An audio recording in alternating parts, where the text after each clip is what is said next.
নমস্কার বন্ধুরা, কেমন আছেন সবাই? আশা করি সবাই খুব ভালো আছেন।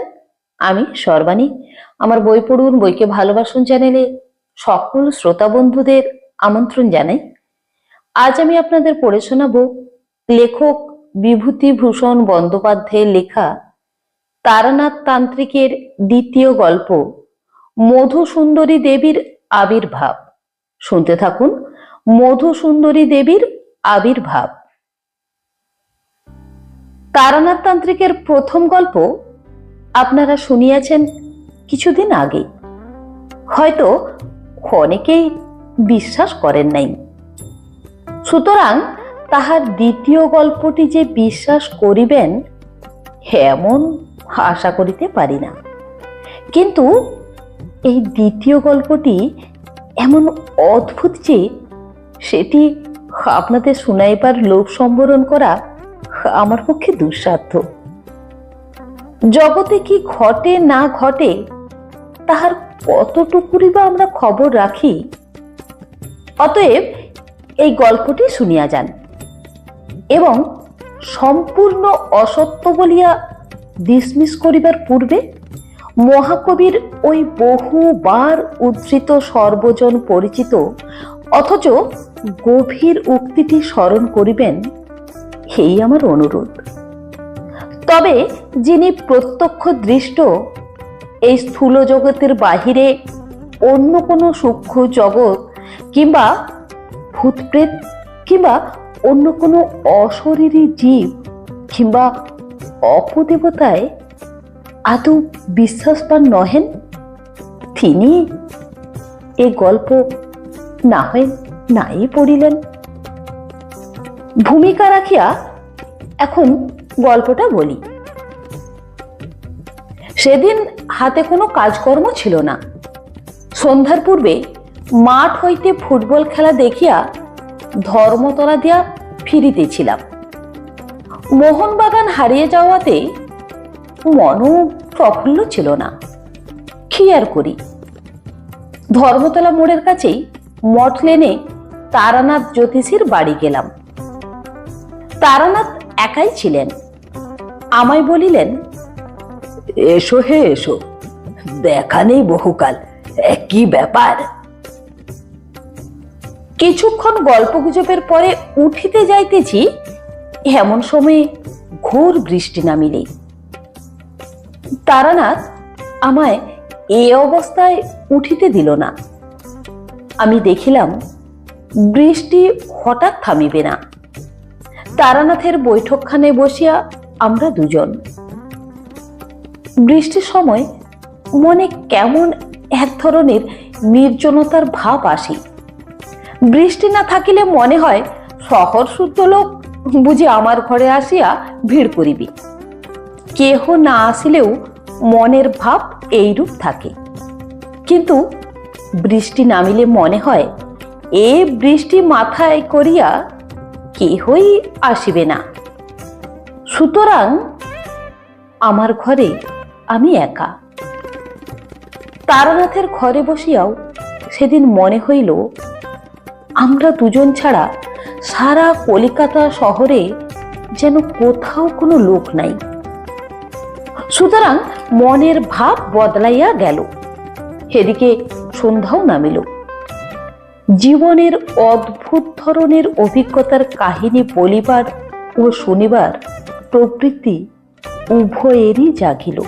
ঘোর বৃষ্টিমুখর আষাঢ় সন্ধ্যায় আমরা মোহনবাগানের শোচনীয় পরাজয়, ল্যাংড়াম অতিরিক্ত সস্তা হওয়ার ব্যাপার আর চৌরঙ্গীর মোড়ের ওবেলাকার বাস দুর্ঘটনা প্রভৃতি নানা রূপ কথা বলিতে বলিতে হঠাৎ কোন সময় নারী প্রেমের প্রসঙ্গে আসিয়া পড়িলাম।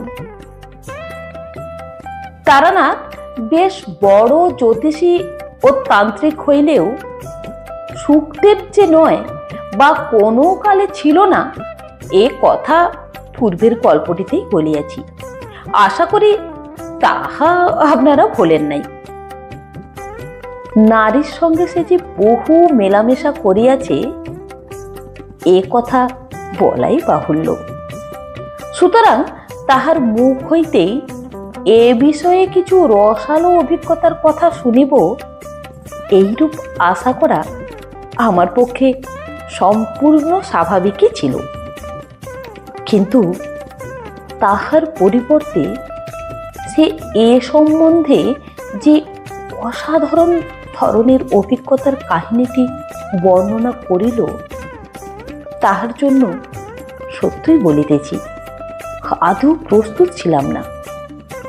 আর একটা কথা, তারানাথকে দেখিয়া বা তাহার মুখে শুনিয়া আমার মনে হইয়াছিল একটা কি ঘোর দুঃখ মনে সে চাপিয়া রাখিয়াছে।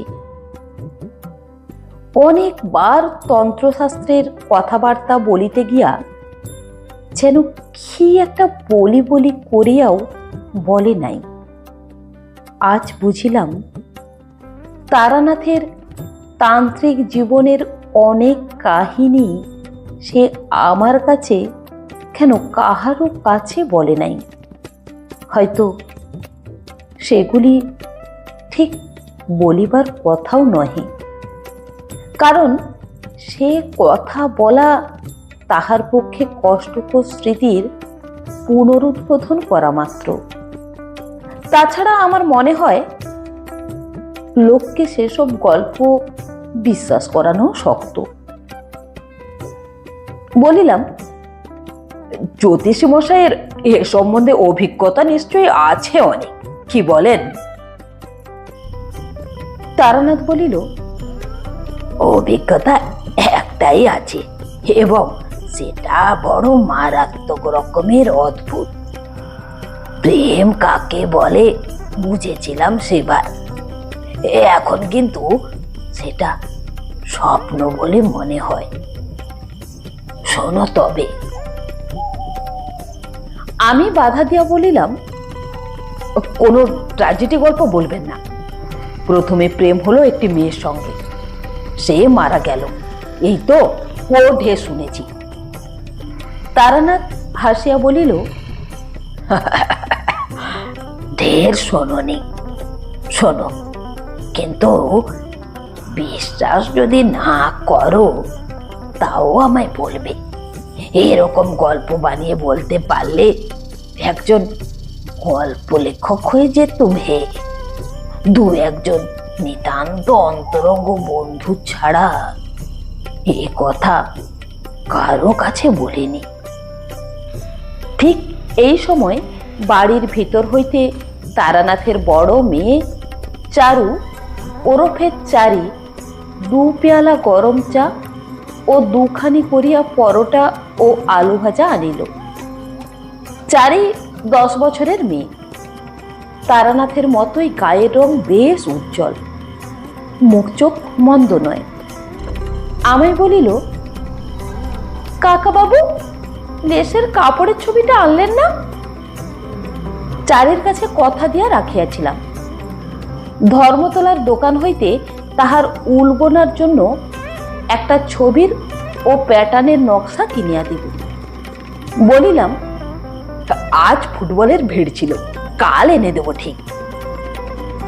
চারি দাঁড়াইয়া ছিল।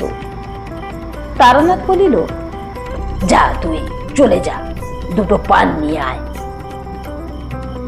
মেয়ে চলিয়া গেলে আমার দিকে চাহিয়া বলিল, ছেলে পিলের সামনে সেসব গল্প, চাটা খেয়ে নাও, পরোটা খানা না না ফেলতে পারবে না। ইয়ং ম্যান তোমরা এখন, খাওয়ার বেলায় ও অমন, ওই বৃষ্টির জলেই হাত ধুয়ে ফেলো। চা পানের পরে তারানাথ বলিতে আরম্ভ করিল, বীরভূমের শ্মশানে যে পাগলির অদ্ভুত কাণ্ড সেবার গল্প করেছিলাম, তার ওখান থেকে তো চলে এলাম সে কাণ্ডের পরে, কিন্তু তন্ত্রশাস্ত্রের প্রতি আমার একটা অত্যন্ত শ্রদ্ধা হয়ে গেল তারপর থেকে। নিজের চোখে যা দেখলুম তা তো আর বিশ্বাস না করে পারি না। এটা পাগলির কথা থেকেই বুঝেছিলুম। পাগলি আমায় ইন্দ্রজাল দেখিয়েছিল নিম্নতন্ত্রের সাহায্যে, কিন্তু সে তো ব্ল্যাক ম্যাজিক ছাড়া উচ্চতন্ত্রের কথাও বলেছিল। ভাবলাম দেখি না কি আছে এর মধ্যে। গুরু খুঁজতে লাগলো। খুঁজলে কি হবে, ও পথের পথিকের দর্শন পাওয়া অত্যন্ত দুর্লভ। এই সময়ে বহু স্থান ঘুরে বেড়িয়ে আমার দুটি মূল্যবান অভিজ্ঞতা হলো। প্রথম, ধনী জ্বালানো সাধুদের মধ্যে 99% জনই ব্যবসাদার। ধর্ম জিনিসটা এদের কাছে একটা বেচা কেনার বস্তু। ক্রেতাকে ঠকাবার বিপুল কৌশল ও আয়োজন এদের আয়ত্তাধীনে। দ্বিতীয়, সাধারণ মানুষ অত্যন্ত বোকা। এদের ঠকানো খুব সহজ, বিশেষত ধর্মের ব্যাপারে। যাক, ওসব কথা। আমি ধনী জ্বালানো ব্যবসাদার সাধু অনেক দেখলো, ইন্স্যুরেন্সের দালালও দেখলো, দৈব ওষুধের মাদুলি বিক্রেতাকেও দেখলো, সাধু বেশি ভিক্ষুক দেখলো। সত্যিকারের সাধু একটাও দেখলুম না। এই অবস্থায় বরাকর নদীর ধারে শালবনের মধ্যে একটি ক্ষুদ্র গ্রামের সীমানায় এক মন্দিরে একদিন আশ্রয় নিয়েছি। শীতকাল। আমি বনের ডালপালা কুড়িয়ে আগুন করবার জোগাড় করতে যাচ্ছি, এমন সময়ে একজন শ্যাম বর্ণ ঋজু ও দীর্ঘাকৃতি প্রৌঢ় সাধু দেখি একটা পুটুলি বগলে মন্দিরে ঢুকছেন। আমি গিয়ে ষষ্ঠাঙ্গে প্রণাম করলুম। সাধুটি বেশ মিষ্টি ভাষী। বললেন, তুই যে দেখছি বড় ভক্ত, কি চাস এখানে? বাড়ি ছেড়ে দেখছি রাগ করে বেরিয়েছিস। আমি বিনীত প্রতিবাদের সুরে বলতে গেলুম, রাগ নয় বাবাজি, বৈরাগ্য। সাধুজি হেসে বললেন,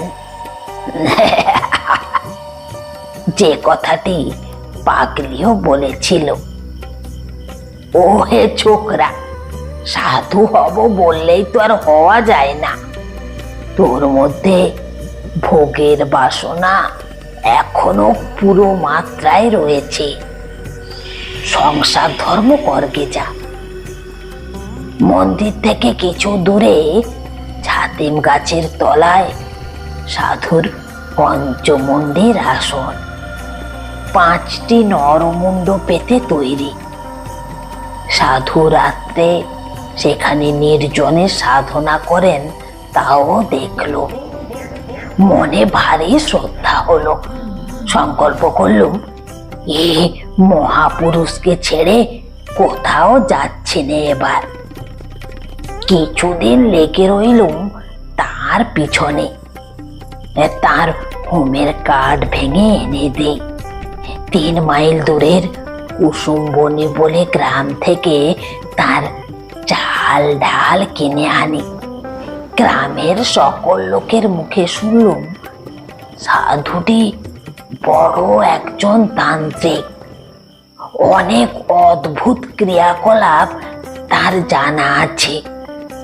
তবে পাগলির কাছে যেতে লোকে যেমন আমায় ভয় দেখিয়েছিল, এখানেও তেমনি ভয় দেখালে। বললে, তান্ত্রিক সাধু সন্ন্যাসীদের বিশ্বাস করো না বেশি, ওরা সব পারে। একটু সাবধান হয়ে চলো, বিপদে পড়ে যাবে। শীঘ্রই ওদের কথার সত্যতা একদিন বুঝলুম। গভীর রাত্রিতে আমার ঘুম ভেঙে গিয়েছে। সেদিন শুক্লপক্ষের রাত্রি, বেশ ফুটফুটে জ্যোৎস্না। মন্দির থেকে ছাতিম গাছের দিকে চেয়ে দেখি সাধু বাবাজি কার সঙ্গে পঞ্চমুণ্ডির আসনে বসে কথা বলছেন। কৌতূহল হলো, এত রাত্রে কে এলো এই নির্জন নদী তীরের জঙ্গলের মধ্যে। কৌতূহল সামলাতে না পেরে এগিয়ে গেল। অল্প দূর গিয়ে যা দেখলুম তাতে আর এগিয়ে যেতে সংকোচ বোধ হলো। সঙ্গে সঙ্গে রীতিমতো আশ্চর্য হয়ে গেল। সাধু বাবাজি এত রাত্রে একজন মেয়ে মানুষের সঙ্গে কথা বলছেন। গাছের আড়াল থেকে মেয়ে মানুষটিকে খানিকটা স্পষ্ট খানিকটা অস্পষ্ট ভাবে দেখে আমার মনে হলো মেয়েটি যুবতী এবং পরমা সুন্দরী। এত রাতে গুরুদেব কোন মেয়ের সঙ্গে কথা বলছেন, সে মেয়েটি এলোই বা কেমন করে একা এই নির্জন জায়গায়? যাই হোক, আর বেশি দূর অগ্রসর হলে ওরা আমায় টের পাবে। মনে কেমন ভয়ও হলো। সেদিন চলে এলুম। তারপর দিন রাত্রে আমি ঘুমুলুম না। গভীর রাত্রে উঠে পা টিপে টিপে বাইরে গিয়ে গাছের আড়াল থেকে উঁকি মেরে দেখি কাল রাতের সেই মানুষটি আজও এসেছে। ভোর হবার কিছু আগে পর্যন্ত আমি সেদিন গাছের আড়ালে রইলাম দাঁড়িয়ে। বর্ষা হবার লক্ষণ হচ্ছে দেখে আর সাহস হলো না। মন্দিরে গিয়ে নিজের বিছানায় শুয়ে ঘুমিয়ে পড়লাম। পরদিন রাত্রেও আবার অবিকল তাই। একদিন আরেকটি জিনিস লক্ষ্য করলাম, যে মেয়ে মানুষটির সঙ্গে কথা হচ্ছে তার পরনের বস্ত্রাদি বড় অদ্ভুত ধরনের। সে যে কোন দেশের বস্ত্র পরেছে সেটা না শাড়ি, না ঘাগরা, না জাপানি কিমোনো, না মেয়েদের গাউন। অজানা যদিও ভারী চমৎকার মানিয়েছেও বটে। সেদিন আরো একটা কথা আমার মনে হলো, মেয়ে মানুষটি যেই হোক সে জানে আমি রোজ গাছের আড়ালে দাঁড়িয়ে দাঁড়িয়ে ওর দিকে চেয়ে থাকি। কি করে আমার এ কথা মনে হলো তা আমি বলতে পারবো না, কিন্তু এ কথা আবছা ভাবে আমার মনের মধ্যে উদয় হওয়ার সঙ্গে সঙ্গে মনে কেমন একটু ভয়ও হলো। সরে পড়ি বাবা, দরকার কি আমার এসবের মধ্যে থেকে। কিন্তু পরদিন রাত্রে একই সময়ে আর শুয়ে থাকতে পারলুম না। নিশ্চিন্ত মনে উঠে যেতেই হলো। সেদিন আর একটি জিনিস লক্ষ্য করলাম, মেয়ে মানুষটি যখন থাকে তখন এক ধরনের খুব মৃদু সুগন্ধ যেন বাতাসে পাওয়া যায়। এ কদিনও এই গন্ধটা পেয়েছি, কিন্তু ভেবেছিলাম কোনো পণ্য ফুলের গন্ধ হয়তো। আজ বেশ মনে হলো এ গন্ধের সঙ্গে ওই মেয়েটির উপস্থিতির একটা সম্বন্ধ বর্তমান। এইরকম চললো আরো দিন 10-12। তারপরে সাধু ডাক এলো বরাকর না কোডারমার এক গাড়োয়ালি জমিদার বাড়িতে কি শান্তি সত্যায়ন করার জন্যে। সাধুজি প্রথমে যেতে রাজি হয়নি। 2 দিন তাদের লোক ফিরে গিয়েছিল। কিন্তু তৃতীয়বারে জমিদারের ছোট ভাই নিজে পালকি নিয়ে এসে সাধুকে অনেক খোশামত করে নিয়ে গেলেন। মনে ভাবলুম এ আর কিছু নয়, সাধু যে সেই মেয়েটিকে ছেড়ে একটি রাত্রিও বাইরে কাটাতে রাজি নয়। কিন্তু নিকটে কোথাও বসতেও নেই। মেয়েটি আসেই বা কোথা থেকে?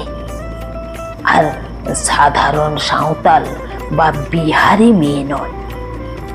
আমি অনেকবার দেখেছি মেয়েটিকে, এবং প্রত্যেকবারই আমার দৃঢ় বিশ্বাস হয়েছে এ কোনো বড় ঘরের মেয়ে। যেমনই রূপসী তেমনি তার অদ্ভুত ধরনের অতি চমৎকার এবং দামি পরন পরিচ্ছদ। হঠাৎ আমার মনে একটা দুষ্টু বুদ্ধি জাগলো। আমার মনে হয়েছিল মেয়েটিকে সাধুজির হয়তো খবর দেওয়ার সুযোগ হয়নি। দেখাই যাক না আজ রাত্রে আসে কিনা। তখন ছিল অল্প বয়স, তোমরা যাকে বলো রোমান্স, তার তখন যে আমার যথেষ্ট ছিল, এতে তুমি আমাকে দোষ দিতে পারবে না। নির্দিষ্ট সময়ের কিছু আগে রাত্রে সেদিন আমি নিজে গিয়ে পঞ্চমন্ডির আসনে বসে রইলাম। মনে ভয়ানক কৌতূহল, দেখি আজ মেয়েটি আসে কিনা। কেউ কোনো দিকে নেই, নির্জন রাত্রি। মনে একটু ভয়ও হলো, এই ধরনের কাজ কখনো করিনি। কোনো হাঙ্গামায় আবার না পড়ে যাই। তখনও আমি অপরিণত বুদ্ধি নির্বোধ যুবক মাত্র। তখনও ঘুণাক্ষরেও যদি জানতাম অজ্ঞাত সারে কি ব্যাপারের সম্মুখীন হতে চলেছি, তবে কি আর ছাতিম তলায় একা পঞ্চমন্ডির আসনে বসতে যাই? তাও নয়, ও আমার অদৃষ্টের লিপি। সে রাত্রির জের আমার জীবনে আজও মেটেনি। আমার মনের শান্তি চিরদিনের জন্যে হারানো সূত্রপাতটি ঘটেছিল সেই কাল রাত্রে। তাকে আর তখন বুঝেছিলাম। যাকো কথা, রাত ক্রমে গভীর হলো। পূব দিকের গাছপালার আড়াল থেকে চাঁদ উঠতে লাগলো একটু একটু করে। আমার ডাইনে বরাকর নদী, দুই পাড়ে শিলাখণ্ড ছড়ানো, তার উপর জ্যোৎস্না এসে পড়ল। সেই নদীর পাড়ে ছাতিমতলা ও পঞ্চমন্ডির আসন। আমি সেখানে বসে আছি। আমার বাঁ দিকে খানিকটা ফাঁকা ঘাসের মাঠ, তারপর শালবন শুরু হয়েছে। হঠাৎ সামনের দিকে চেয়ে আমি চমকে উঠল। আমার সামনে সে মেয়েটি কখন এসে দাঁড়িয়েছে এমন নিঃশব্দে, এমন অতর্কিত ভাবে যে আমি একেবারে কিছু টের পাইনি। অথচ আগেই বলেছি, আমার একদিকে বরাকর নদী, জ্যোৎস্না ওঠা শিলা বিস্তৃত পাড়, আর একদিকে ফাঁকা মাঠ। আসনে বসে পর্যন্ত আমি সতর্ক দৃষ্টি রেখেছি মাঠের দিকে। নদীর দিক থেকে আমার কাছে কারো আসা সম্ভব নয়। মাঠের দিক থেকে কেউ এলে আমার দৃষ্টি এড়ানোর কথাও নয়। মেয়েটি যেখানে দাঁড়িয়ে, সেখানে আধ সেকেন্ড আগেও কেউ ছিল না আমি জানি,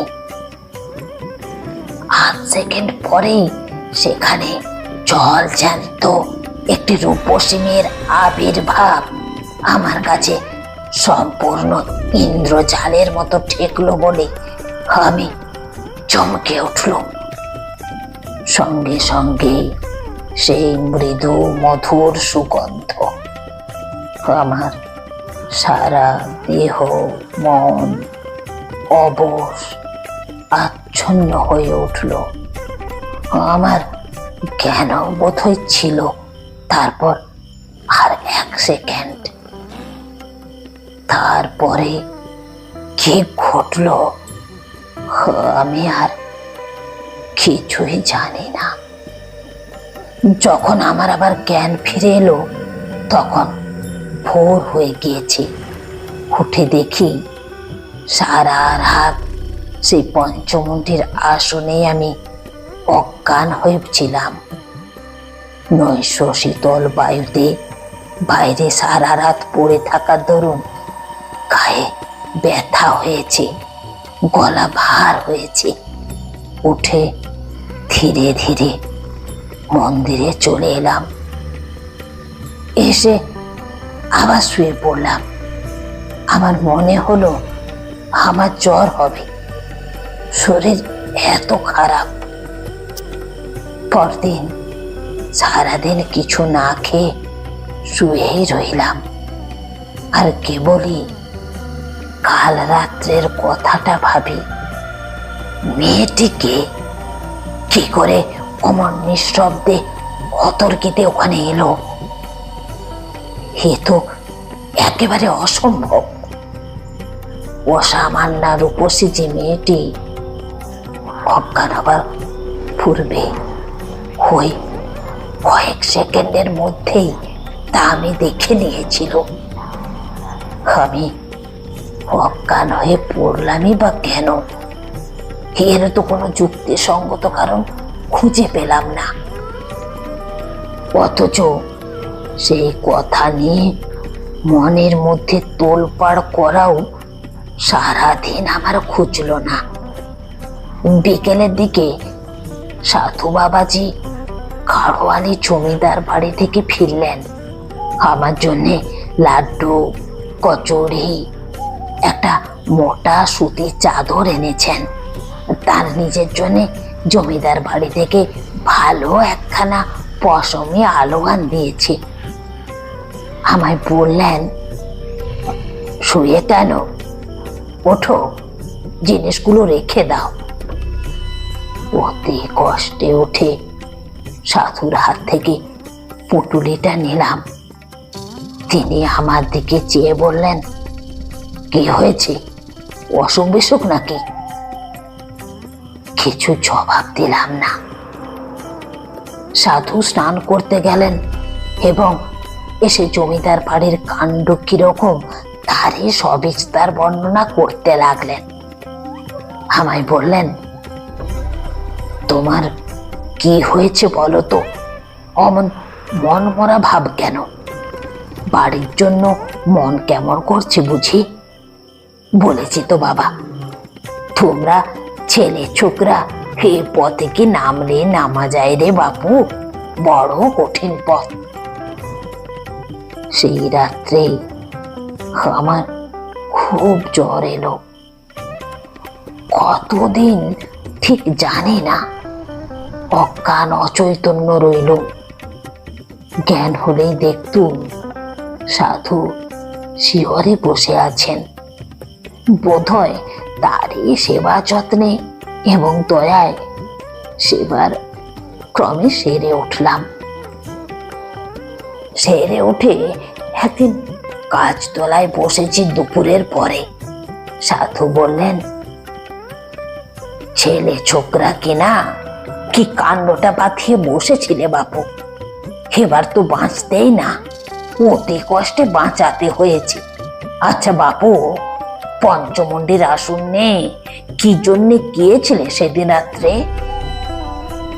আমি তো অবাক, কি করে জানলেন ইনি?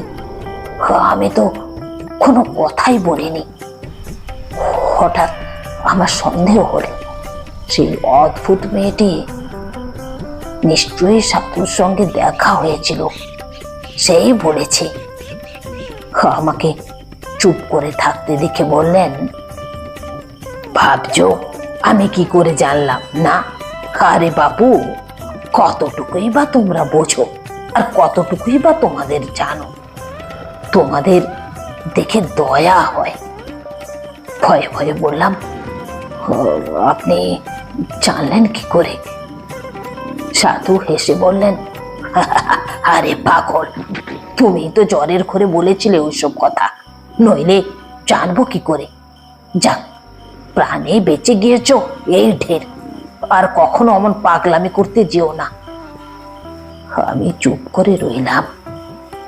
তাহলে আমি বিকারের ঘরে সব ফাঁস করে দিয়েছি। সেই দিন মনে মনে সংকল্প করলুম, 2-1 দিনের মধ্যেই এখান থেকে চলে যাব, শরীরটা একটু সুস্থ হয়ে উঠলেই। কিন্তু আমার ভাগ্যলিপি অন্যরকম। সাধু বাবাজিকে তার পরদিন পাহাড়ি বিচ্ছুতে কামড়ালো। তিনি তো যন্ত্রণায় অজ্ঞান হয়ে গেলেন। আমি 5 মাইল দূরবর্তী মিহিজাম থেকে ডাক্তার ডেকে আনি, তার সেবা করে দিন রাত জেগে 3 দিন পর তাকে সারিয়ে তুলি।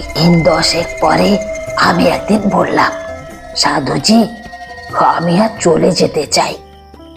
সাধু বিস্মিত হয়ে বললেন, চলে যাবে? কোথায়? এখানে থেকেই বা কি হবে? আমার তো কিছু হচ্ছে না। নিচে বসে থাকা আর মন্দিরের প্রসাদে ভাগ বসানো, 2টি পেটের ভাতের লোভে আমি তো এখানে বসে নেই। সাধুজি চুপ করে গেলেন, তখন কোনো কথা বললেন না। সন্ধ্যার কিছু আগে আমায় ডেকে তিনি কাছে বসালেন, বললেন, ভেবেছিলাম এ পথে নামাবো না তোমায়, কিন্তু তুমি দুঃখিত হয়ে চলে যাচ্ছ, সেটা বড় কষ্টের বিষয় হবে আমার পক্ষে। তুমি আমার যথেষ্ট উপকার করেছো, নিজের ছেলের মতো সেবা করেছো। তোমাকে কিছু দিতে চাই। একটা কথা তার আগে বলি, তোমার সাহস বেশ আছে তো? বললুম, আগে হ্যাঁ, এর আগেও আমি বীরভূমের এক শ্মশানে তন্ত্র সাধনা করেছি। তারপর আমি সেই শ্মশানের পাগলি ও তার অদ্ভুত ক্রিয়াকলাপের কথা বললাম। এতদিন পরে আজ প্রথম সাধুকে পাগলির কথা বললাম। সাধু অবাক হয়ে বললেন, সে পাগলিকে তুমি চেনো? আরে সে যে অতি সাংঘাতিক মেয়ে মানুষ। তুমি তার হাত থেকে যে অত সহজে উদ্ধার পেয়ে এসেছো, সে কেবল তোমার পূর্বজন্মের পুণ্য। ওর নাম মাতু পাগলি, মাতঙ্গিনী। ও নিম্ন শ্রেণীর তন্ত্রে ভয়ানক ভাবে সিদ্ধ। ওর সংস্পর্শে কে পড়েছিলে? কি সর্বনাশ! ওকে আমরা পর্যন্ত ভয় করে চলি। কিরকম জানো? যেমন লোকে খেপা শিয়াল, কুকুর কি গোখর সাপকে ভয় করে, তেমনি ও সেই জাতীয়। অসাধারণ ক্ষমতা ওর নিম্নতন্ত্রের। ওর ইতিহাস বড় অদ্ভুত, সে একদিন বলবো। কতদিন ওর সঙ্গে ছিলে? প্রায় 2 মাস। সাধুজি বললেন, ওর সঙ্গে যখন ছিলে তখন কিছু কিছু অধিকার হয়েছে তোমার। তোমাকে আমি মন্ত্র দেব, কিন্তু তুমি যুবক, তোমার মনের ভাব আমি জানি। তুমি কি জন্যে রাত্রে পঞ্চমুণ্ডির আসনে গিয়েছিলে বলো তো? আমি লজ্জায় মাথা নিচু করে রইলাম। মনের গোপন ভাব নেই। যদি পঞ্চমন্দির আসনে বসে থাকি তবে সেই অপরিচিতা নিশা বিহারিণী রূপসীর টানে যে এ কথা গুরুস্থানীয় ব্যক্তির কাছে স্বীকার করব কেমন করে? সেই দিন সাধু অতি অদ্ভুত ও গোপনীয় কথা আমায় বললেন কিন্তু একটা কথা তুমি জানো না, সেটা আগে বলি। তুমি সেদিন যাকে রাত্রে ছাতিম তলায় বসে দেখেছিলে তিনি তোমার আমার মতো দেহধারী মানুষ নয়। শুনে তো মশাই আমার কাশি উড়ে উঠল। দেহধারী জীব নয় বলে কি রে বাবা? তবে কি ভূত পেতনি নাকি? সাধুজি বললেন, তোমায় এ কথা বলতাম না যদি না শুনতাম যে তুমি মাতু পাগলির সঙ্গে ছিলে। আচ্ছা শুনে যাও। আমার গুরুদেব ছিলেন কালিকানন্দ ব্রহ্মচারী। হুগলি জেলার জেজুর গ্রামে তার মঠ ছিল। মস্ত বড় সাধক ছিলেন। উলারনব আর মহাডামর এই দুই শ্রেষ্ঠ তন্ত্রে তার সমান অধিকার ছিল। মহাডমর তন্ত্রের একটি নিম্ন শাখার নাম ভূত ডামর। আমি তখন যুবক, তোমারই মতো বয়স। স্বভাবতই আমার ঝোঁক গিয়ে পড়ল ভূত ডামরের ওপর। গুরুদেব আমার মনের গতি বুঝতে পেরে ও পথ থেকে ফেরাবার যথেষ্ট চেষ্টা করেছিল, কিন্তু তাই কি হয়? অদৃষ্ট লিপি তবে আর বলেছে কাকে? হে তোমায় যেমন। আমি বললাম, ও পথ থেকে ফেরাতে চেষ্টা করেছিলেন কেন? ও পথ প্রলোভনের পথ, বিপদের পথ। ভূত ডামর তন্ত্র নানা প্রকার অশরীরী উপদেবী নিয়ে কারবার করে। তন্ত্রের ভাষায় এদের সাধারণ নাম যোগিনী। জপে ও সাধনায় বশীভূত হয়ে এদের মধ্যে যে কেউ, যার সাধনা তুমি করবে, সে তোমার আপন হয়ে থাকতে পারে। নানাভাবে এদের সাধনা করা যায়। কিঙ্কিনী দেবীকে মাতৃভাবে পেতে হয়, কনকবতী দেবীকে পাওয়া যায় কন্যাভাবে, কিন্তু বাকি সব যোগিনীদের যে কোনোভাবে সাধনা করা যায় এবং যে কোনোভাবে পেতে পারা যায়। এসব যোগিনীদের কেউ ভালো কেউ মন্দ, এদের জাতি নেই, বিচার নেই, ধর্ম নেই, কোনো গণ্ডি বা বাধ্যবাধকতার মধ্যে এরা আবদ্ধ নয়। ভূত ডামরে এই সাধনার ব্যাপারে বলে দেওয়া আছে। তুমি সেদিন যাকে দেখেছিলে তিনি এই রকম একজন জীব। তোমার সাহস থাকে সে মন্ত্র আমি তোমায় দেব, কিন্তু আমার যদি নিষেধ শোনো তবে এ পথে নেমো না। এতটা বলে সাধুজি ভালো করেনি। আমার কৌতূহল বাড়িয়ে দিয়ে তিনি আমায় আর কি সামলে রাখতে পারেন? আমি নাছোড়বান্দা হয়ে পড়লাম, মন্ত্র নেবই। সাধুজি বললেন, তবে কনকবতী দেবীর সাধনার মন্ত্র নাও, কন্যা ভাবে পাবে দেবীকে। আমি চুপ করে রইলুম। তিনি আবার বললেন, তবে কিঙ্কিনী সাধনার মন্ত্র? কি বিপদেই পড়েছি বুড়ো সাধুটাকে নিয়ে। অন্য যোগিনীদের দেখতে দোষ কি? সাধু আমায় চুপ করে থাকতে দেখে বললেন, বেশ, আমি তোমাকে মধুসুন্দরী দেবী সাধনার মন্ত্র দিচ্ছি। একে কন্যা ভাবে, ভগ্নী ভাবে বা ভার্যা ভাবে পেতে পারো। তবে আমার কথা যদি শোনো, কখনো ভার্যা ভাবে পেতে যেও না। এর বিপদের দিক বলি। ভার্যা ভাবে সাধনা করলে তিনি তোমাকে প্রণয়ের মতো দেখবে, কিন্তু এরা মহাশক্তিশালিনী যোগিনী, সাধারণ মানবী নয়। এদের আয়ত্তের মধ্যে রাখা বড় শক্ত। হয় তোমাকে পৃথিবীর মধ্যে সর্বাপেক্ষা সুখী মানুষ করে রাখবে, নয়তো একেবারে উন্মাদ করে ছেড়ে দেবে। সামলাতে পারা বড় কঠিন। সাধুজি আমায় মন্ত্র দিলেন এবং বললেন, বাবা, এই জায়গা থেকে তোমায় চলে যেতে হবে। তোমায় এখানে আমি আর রাখতে পারিনি। এক জায়গায় দুজন সাধকের সাধনা হয় না। বেশ ভালো, আমিও তাই চাইনি। আমার ভয় ছিল হয়তো সাধুজিও মাতো পাগলির মতো হিপনোটিজম জানে এবং খানিকটা অভিভূত করে যা তা দেখাবে আমায়। তারপর আমি তারানাথের কথায় বাধা দিয়া বলিলাম, কেন, আপনি যে সচক্ষে পঞ্চমুণ্ডী আসনে কি মূর্তি দেখেছিলেন, তা তো সাধু সেখানে ছিলেন না। তারপর আমার টাইফয়েড জ্বর হয় বলিনি, হয়তো পঞ্চমুণ্ডীর আসনে যখন বসি তখনই জ্বর আসছে। সেই সময় জ্বরের পূর্বাবস্থায় অসুস্থ মস্তিষ্কে কি বিকার দেখে থাকবো, হয়তো চোখের ধাঁধা। জ্বর ছেড়ে সেরে উঠে এ সন্দেহ আমার হয়েছিল, সত্যি বলছি। যাক সে কথা।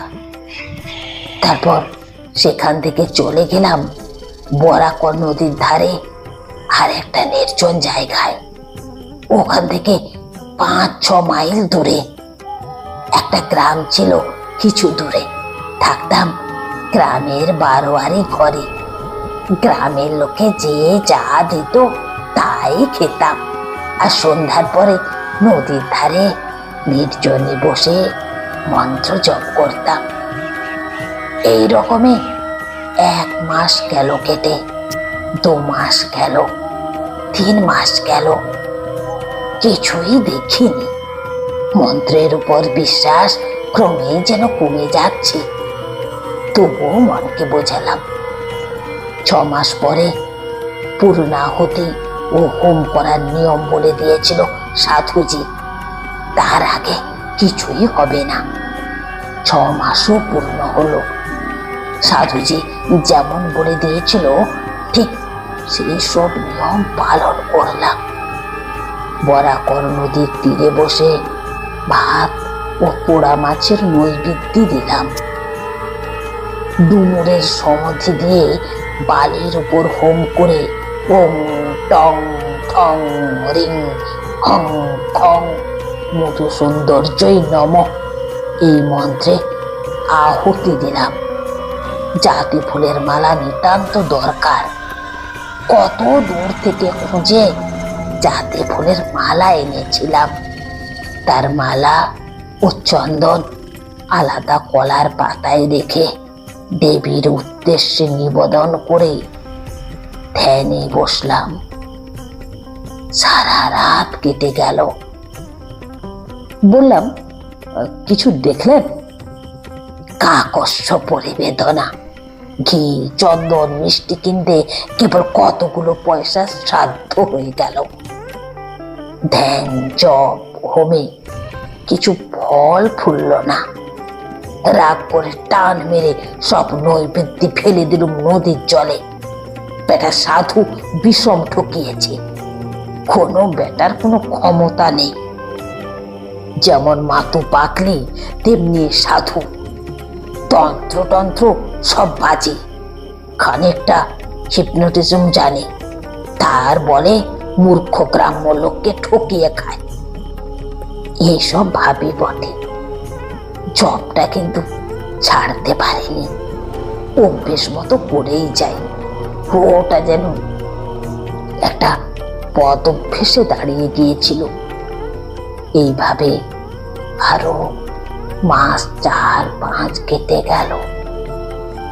একদিন সন্ধ্যার পরেই, রাত তখন হয়েছে সবে 8 ঘন্টাও হয়নি, আমি একটা গাছের তলায় বসে জপ করছি।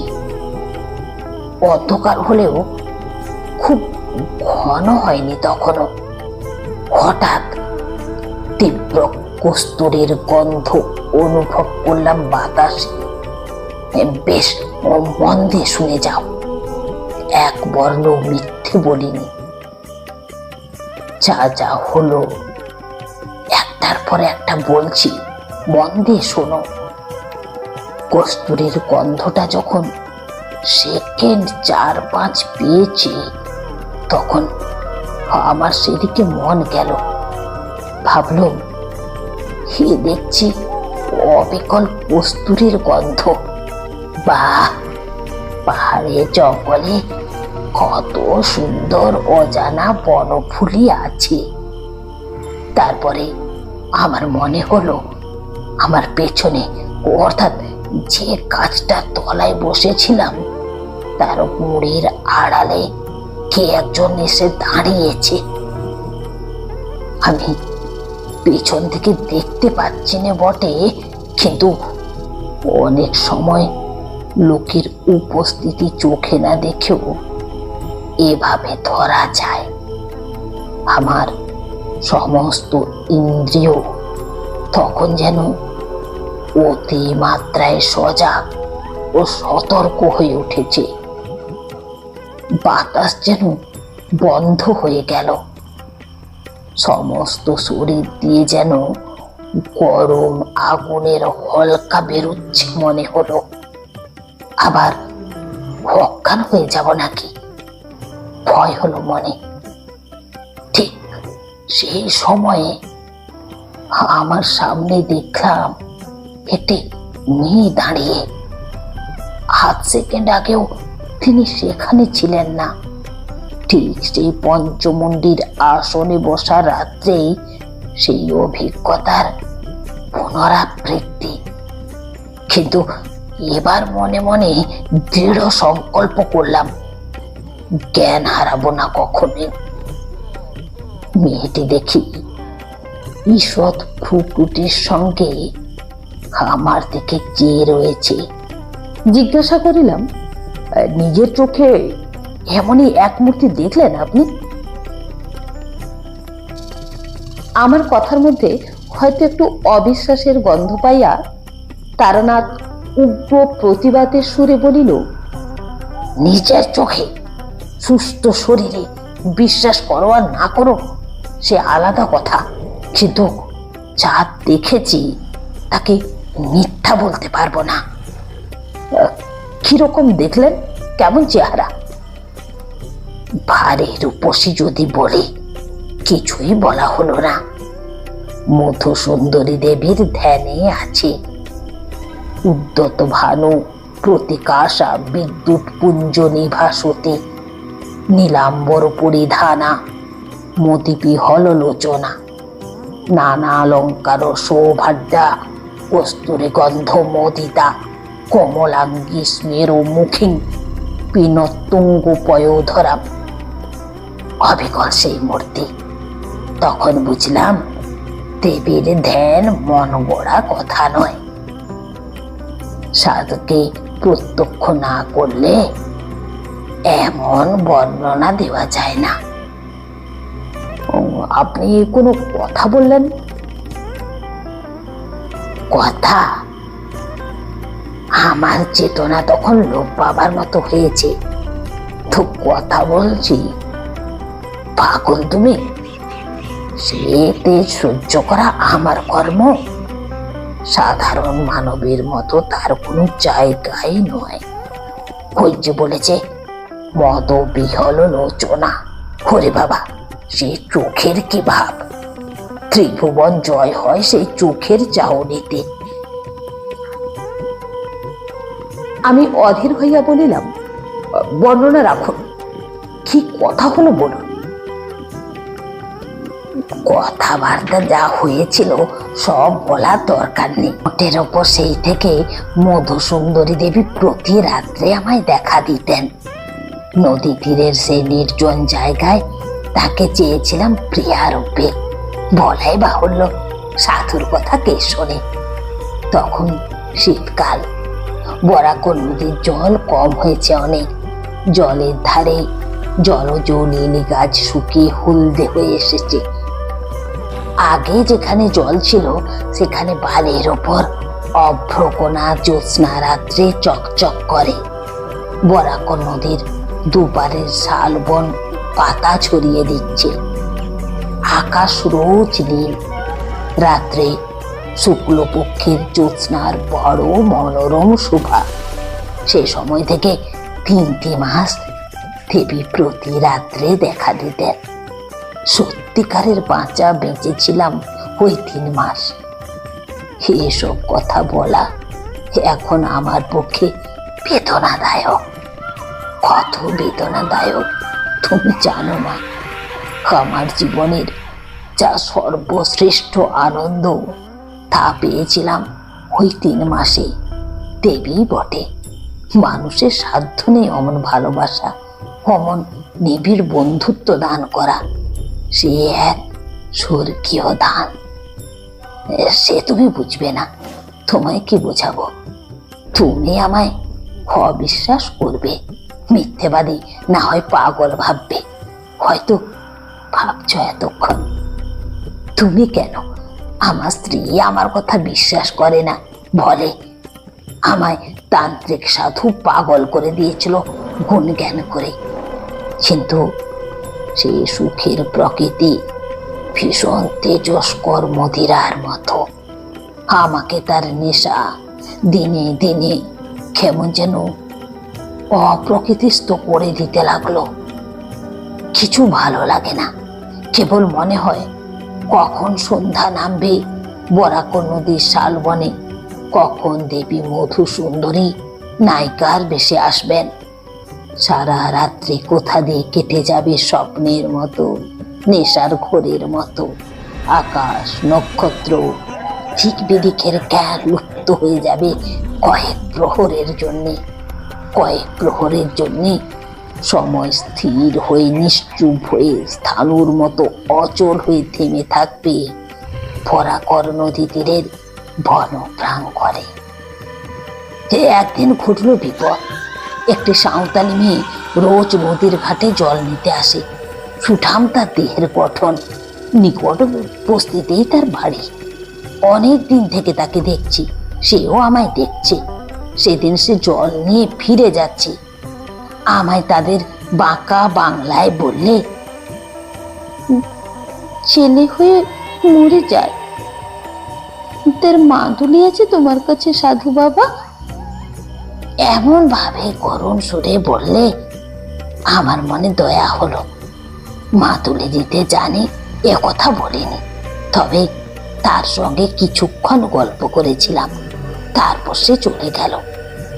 মধু সুন্দরী দেবীকে সেদিন দেখলুম অন্য মূর্তিতে।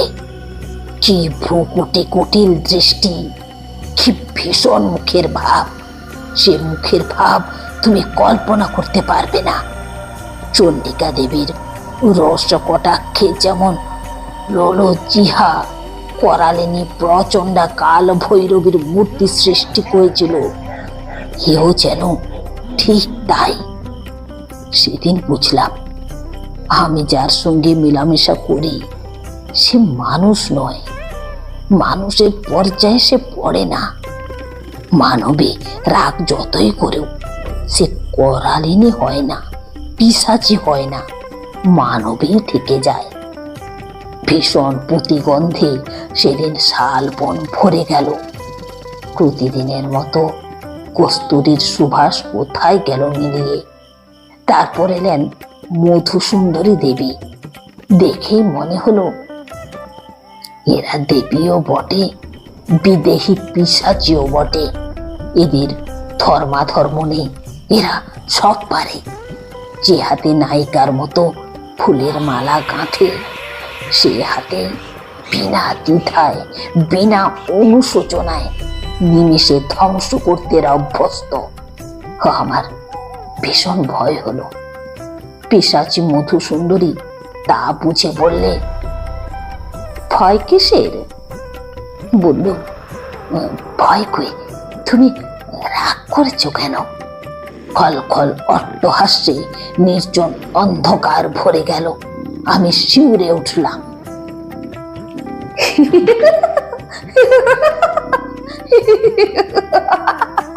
পিশাচি বললে, সব চিনতে পারবে। অন্ধকার রাত্রে সাঁওতালদের কোনো বউয়ের সব তোমার সামনে যদি জলে ভেসে যায়, চিনতে পারবে। তুমি না যদি চিনতে পারো, দুটি সবে জড়াজড়ি করে ভেসে থাকলে অন্য লোকে সকালে নিশ্চয়ই চিনবে। হাত জোড়ো করে বললুম, দেবী তোমায় ভালোবাসি, ও মূর্তি আমায় দেখিও না। আমায় মারো, ক্ষতি নেই, কিন্তু কোনো কোনো নিরপরাধিনী স্ত্রীলোকের প্রাণ কেন নেবে? দয়া করো। বহু চেষ্টায় প্রসন্ন করলুম। তখন আবার যে দেবী সে দেবী বললেন, সেই সাঁওতালের মেয়ের মূর্তিটা আমায় দেখতে চাও? সেই মূর্তিতে এখনই দেখা দেব। বলতে বলতে সেই সাঁওতালদের মেয়েটি আমার সামনে দাঁড়িয়ে, বরং আরো নিটোল গরম শরীরের, মুখের ভাব আরো কমনীয়। বললুম, ও চাই না, তোমার মূর্তি দেখাও দেবী। সেই রাত্রি থেকে বুঝলুম কাল স্বপ্নে খেলা করছি আমি। গুরুদেব বারণ করেছিলেন এই জন্যে, হয়তো একদিন মরবো এর হাতে। সাপুড়ে সাপ খেলার মন্ত্রী আবার বেকায়দায় পড়লে সাপের ছোবলেই মরে। এ ভাব বেশি দিন কিন্তু ছিল না। কিছুদিন পরে পিশাচি মূর্তি ভুলে গেলুম দেবীর অনুপম প্রেমে ও মধুর ব্যবহারে। তাতেও বুঝলুম এ সাধারণ মানবী নয়, অমানসিক ধরনের এদের মন। মানুষের বিবর্তনের জীব এরা নয়, হয় তারও ওপরে নয় তারও নিচে। একদিন দেবী আমায় বললেন,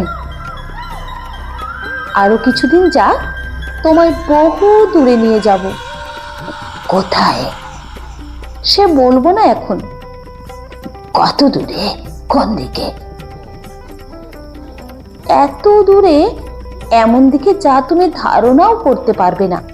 তবে তোমার ভাগ্যে আছে কি তা? সব ভুলে গেলুম আবার। পিশাচিনী মধু সুন্দরী তখন কোথায় মিলিয়ে গিয়েছে আমার সামনে। হাস্যলাস্যময়ী যৌবন চঞ্চলা, মুগ্ধ স্বভাবা, অপরূপ রূপসী এক তরুণী নারী, দেবী বটে। আমি আবার কিসের নেশায় অভিভূত হয়ে পড়ল, মাথা ঠিক রইল না।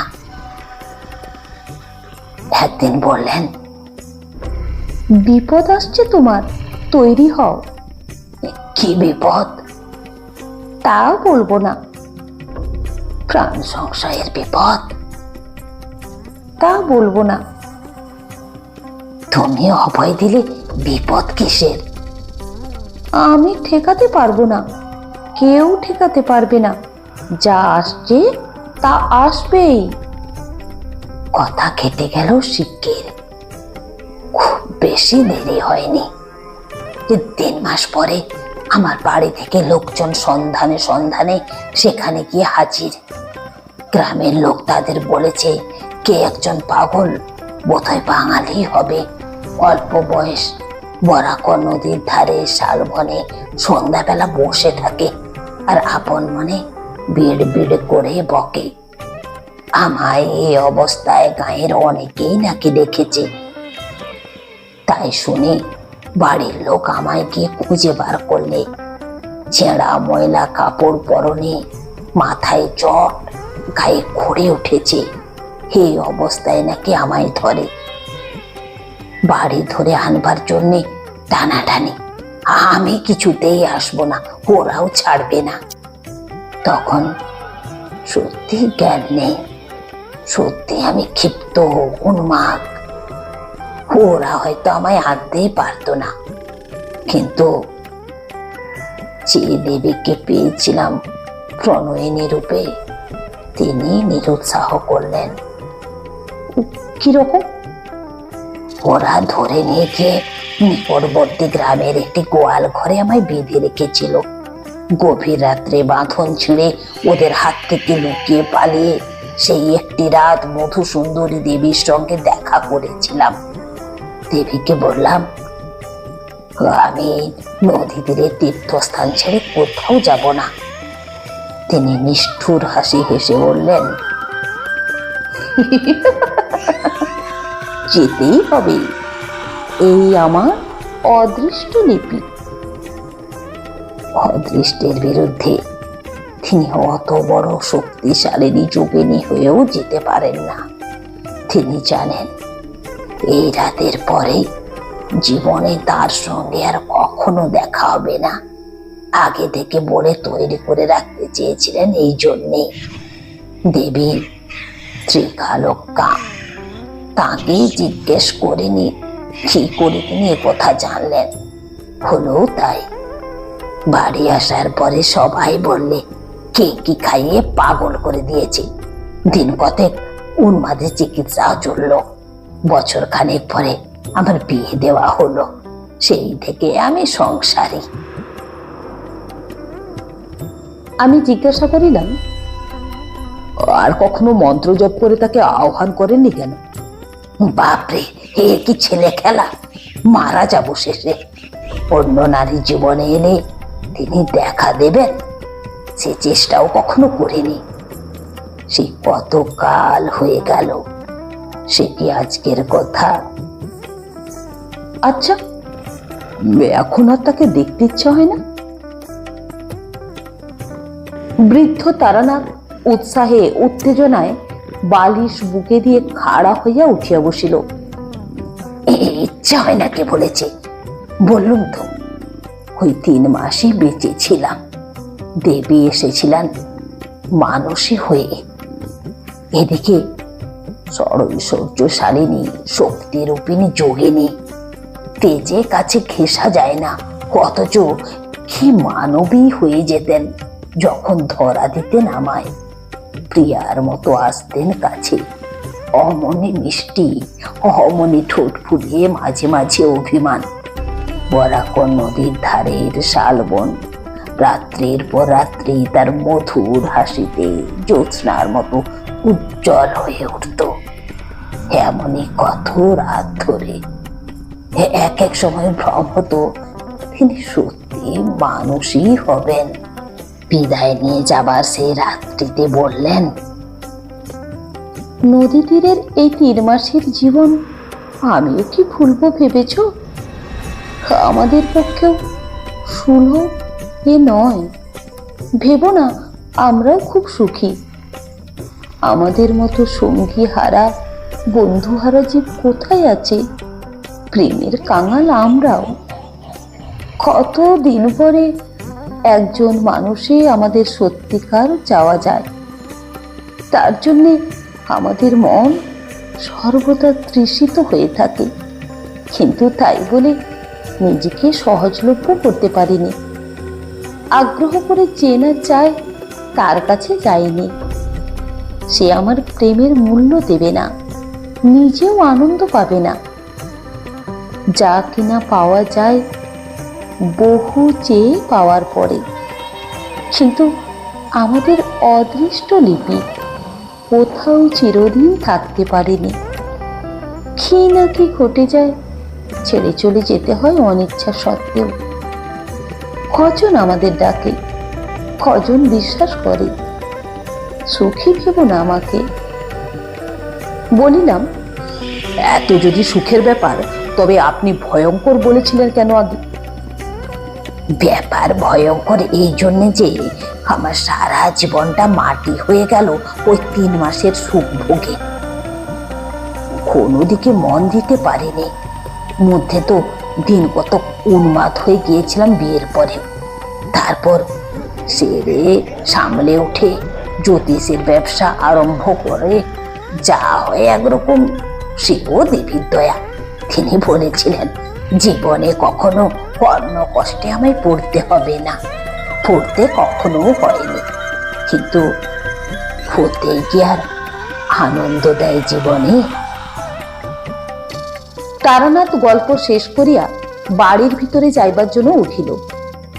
আমিও বাহির হইয়া ধর্মতলার মোড়ে আসিলাম। এত অদ্ভুত অবাস্তব জগৎ হইতে বিংশ শতাব্দীর বাস্তব সভ্যতার জগতে আসিয়া যেন হাঁপ ছাড়িয়া বাঁচিলাম। যতক্ষণ তারানাথ গল্প বলিয়াছিল ততক্ষণ ওর চোখ মুখের ভাবে ও গলার স্বরে গল্পের সত্যতা সম্বন্ধে অবিশ্বাস জাগে নাই। কিন্তু ট্রামে উঠিয়ে মনে হইল, কি মনে হইল তাহার নাইবা বলিলাম। বন্ধুরা, আমার এই গল্প পাঠ যদি আপনাদের ভালো লেগে থাকে তাহলে আমার গল্পটিতে একটি লাইক দিয়ে আমার চ্যানেলটি সাবস্ক্রাইব করে আমার সঙ্গে থাকার অনুরোধ রইল। নমস্কার।